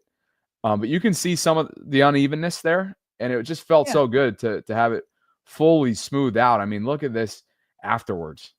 They did such a great job all in one day. Yeah. And this is that golden hour pop too. You see some of the mulch beds that I created for her underneath the brick layering. And yes, I'm sure you guys are wondering, is the grass next? Yes, the grass is next. I put down a deposit for a complete overhaul. And so at some point, either early fall before the leaves come down, or if they can't fit us in before the leaves come down, early spring, we are having a company come in, Sarah, with 18 to 20 yards of organic topsoil, grading out all this crap, moss, dirt, weeds, half grass. We're starting from scratch, the entire yard. I want everybody in this neighborhood thinking, what happened at the drop? Who came in? Bobby happened. Bobby happened. You know it. You know it. So, yeah, that's what there's no way that Matt is putting up 240 pounds of dumbbells. If you're putting up 240 on the barbell, that's one thing. Are you putting up 120s on dumbbells? If so, I'll salute you. Bobby wants receipts. I mean, I'll salute you to that. That's big time weight. And just to answer your question, Sarah, to me, 90 is respectable. It's not where I want to be. I probably could have done more, but just so everybody's clear, as I get all sensitive over here about my weight. It's circuits. So you're going for 60 seconds at a time. Once you bring it down to the ground, your triceps need to sit on the floor for 2 seconds to get that burn, and then you build it up slowly. Yeah. So you're doing like 5-6 sets of 60 seconds in between all the other workouts that we're asked to do. So yeah, that's what metabolic meltdown's all about. Like to see Matt in there get his arse handed to him in there. Yes. But I'm sorry, my daughter's trying to communicate with me, so I'm inviting her in to write me a note. 405 on the flat bench is solid. I mean, Matt's probably not messing around if he's telling the truth. So, well, I just would like to see the receipts is all. I know. I was gonna say, if I'm putting up exactly, Sarah. If I'm putting up video, Matt. All right. Especially if Matt's gonna come at you like that.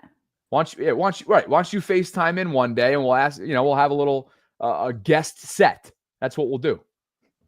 And people are capping out. They're saying he's capping. You think he is? The problem is his profile photo. We have nothing to lean on here because it's a house. Oh, wait, there he is. Hold on. Sorry. It says 405 on a flat bench. It looks like he's in good shape, but he's riding a donkey or something. I don't. What's he doing in this? I don't know.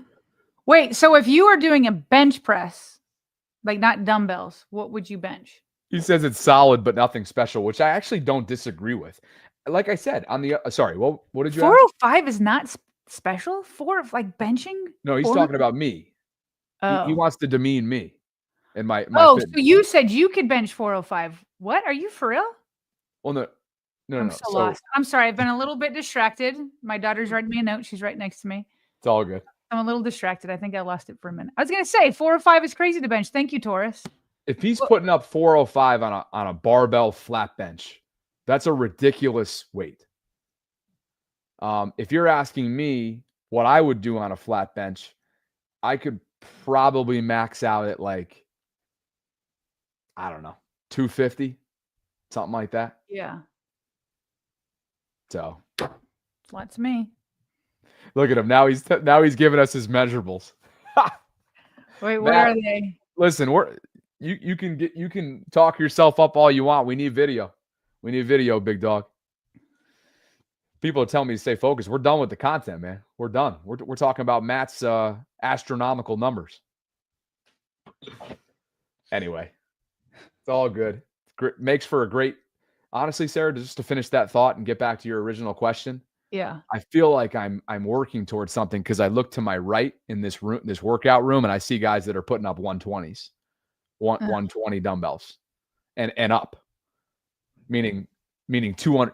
They're pressing 240, 120 on each side, which to me that's pretty impressive. Yeah, that's really impressive. Anyway, oof. All right. I always enjoy one more thing. That's all because of the story archive. That became the longest story archive, or the longest one more thing that I didn't even have planned because of story archives that we were convinced. I just like the competition that entered the chat, like with you, like, oh, that's nothing. Watch me, and like it's just so. I know it's like it's so competitive, but I like it because I'm competitive. I just can't compete on this level. I mean, there's no way. I mean. Now, if we started talking about other things, and I might get competitive, but I can't talk in the weight room. But you know what, though, Sarah? You would come into this place and totally hold your own because every single part of the room is designed for different strength limits and different levels. So, like, I'm over in the side of the room with these big dogs, but I'm not like quite up to snuff with them. And then on the other side, you've got some, mid-aged mothers. You've got,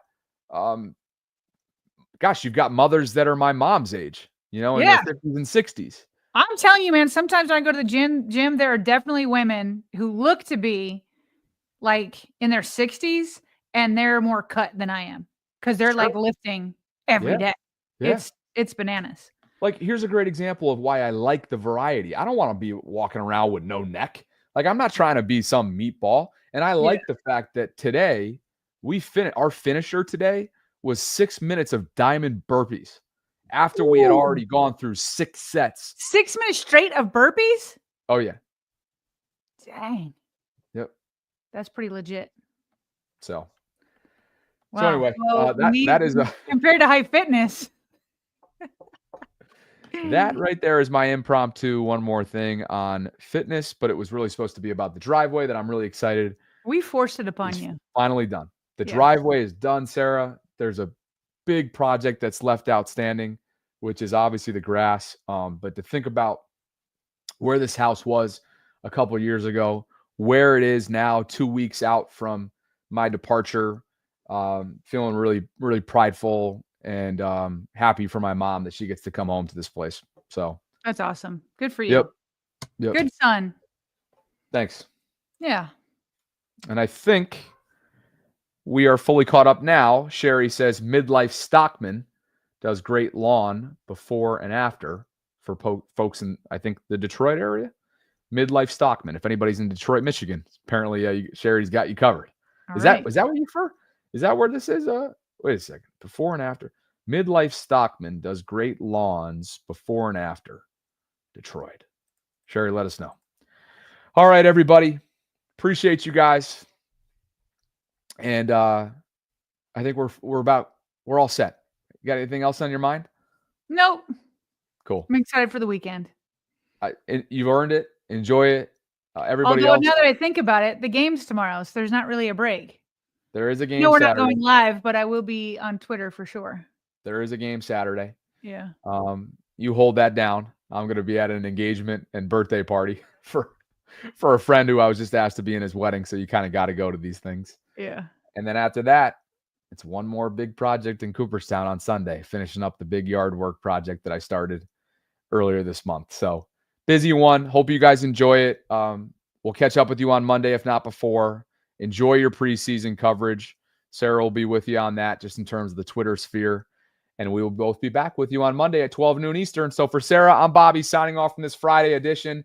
Thanks to Be More Around Town and Brian Snyder, his tremendous crew, for continuing to support this summer campaign, this channel. You can visit the show notes, click on the link that's a pinned comment right now in the live chat, and we'll catch up with you guys soon. Thanks so much, Vaultrons, for spending some time with us here inside the vault. We'll catch up with you on Monday.